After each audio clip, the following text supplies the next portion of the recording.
Baatii muraasaan asitti keessattuu hundeeffama magaalaa haaraa Shaggar waliin wal qabatee kutaalee magaalota addaa naannawaa Finfinnee duraanii kanneen ammaan kana magaalaa haarawaa hundoofte Shaggar keessatti manneetii dhuunfaa dabalatee manneen amantaa keessattuu masjiidota diiguun gabaafamaa ture. Dhimma kanas manni maree waliigalaa dhimmoota Islaamummaa Itoophiyaa masjiidota magaalaa dhiyeenya hundeeffame Shaggar keessatti diigaman jedhe ilaalchisee muummee ministeera biyyattiitiif xalayaan iyyachuu ibsee ture. Pireezidaantii mana maree waliigalaa dhimmoota Islaamummaa Itoophiyaa Sheek Hajii Ibrahim Tufaa dhimmicha pireezidaantii naannoo Oromiyaa beeksisuusaas ifoomsee ture. Gaaffilee pireezidaantii mootummaa naannoo Oromiyaaf dhiyeessan wayita ibsan masjiidota diigaman baasii mootummaan deebi'anii nuuf yaa ijaaraman kanneen jiran diiguun yaa dhaabbatu. Osoo hin mariisisin masjiida diiguu isaaniif hawaasa musliimaa dhiifama yaa gaafatan qabxiilee jedhan pireezidaantii naannoo Oromiyaaf dhiyeessuu isaanii pireezidaantii mana maree waliigalaa dhimmoota Islaamummaa Itoophiyaa Sheek Hajii Ibrahim ibsanii turan. Maarreen egaa kanumaan wal qabatee miseensa badhaadhinaa damee Oromiyaa irraa kan ta'an obbo Taayyee Danda'aas dhimmicha irratti kan jedhan isin biraan geenya. Dhaadannoo lafa tuulamaa maaliif eenyuuf faarse bulaan ergamaan hattuu fi shirtuu dhiyoo lafa tuulamaatiin dhaadata. Saamicha tuulama irra ga'e deddeebi'ee ajandeeffata. Masjiidii fi manneen amantaa biroo kan diigaman lafa tuulamaa tiksuuf ta'uu dubbata. Qumaara siyaasaa jedhan sana fakkaata.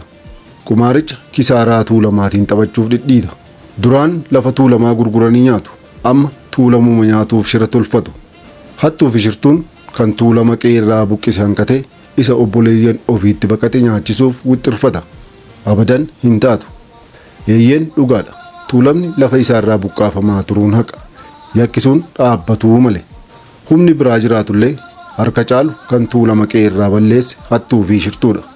Bara shanan kana waan magaalota marsaa Finfinnee keessatti ta'e biyyatu beeka. Maqaa qonnaan bulaatiin eenyutu Finfinnee lafa saame? Kan lafa tuulamaa gurguree shaarmuxaa carataan bituun miliyoona tiippii kennu eenyu? Hattuu fi shirtuudha. Guyyaa hiyyeessa tuulamaa boochisu halkan ammoo mana wiiskii dhiichisu yakka dhiifama hin qabne raawwachaa har'a ammoo abukaattoo tuulamaa of fakkeessu. Tuulama haguuggatanii yakka ofii dhoksuuf taffisu.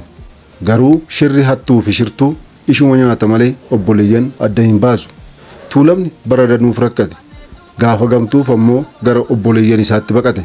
Har'a ilmaan tuulamaa miliyoona danuutu Arsii, Jimmaa, Baalee, Hararge, Iluu fi kanneen kana fakkaatan keessa jiraata. Rakkoo fi bal'oo mara obboleeyyan isaa waliin hirmaata. Bakka jiru maratti obboleeyyan Islaamaa waliin jaalalaa fi kabajaan hojjeta.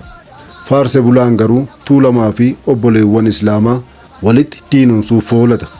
Mee tuulamaaf jecha masgida diignee jechuun maal jechuudha?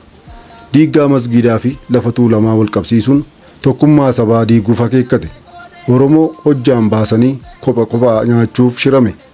Addatti ammoo kisaaraa ilmaan tuulamaatiin yakka hattuu fi shirtuu haguuguutu hedame. Lafti tuulamaa hanqatee tuulama nyaachuuf hamuummata. Garuu hin taatu. Tun tooftaa duraan fashalte. Seera kabajuun qajeeltoodha. Ijaarsa mana amantaa dabalatee martuu seeraa fi tartiibaan geggeeffamuu qabu. Ammoo seera kabachiisuun jalqabatti. Ijaarsa seeraan alaa dhorkuun otoo humnii fi qabeenyi hin badiin ta'uu malee.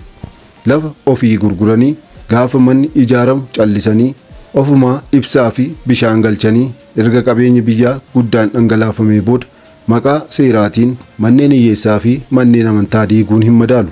Maraafuu diiggaan mana hiyyeessaa fi manneen amantaa tuulama hin ilaallatu. Tuulamarraa ajandaa tana buusaa. Walitti qabaatii abbaa dhimmaa gurmuu soddaa fi miizeef deebisaa. Nu nagaa feena. Rabbiin nu nageessina.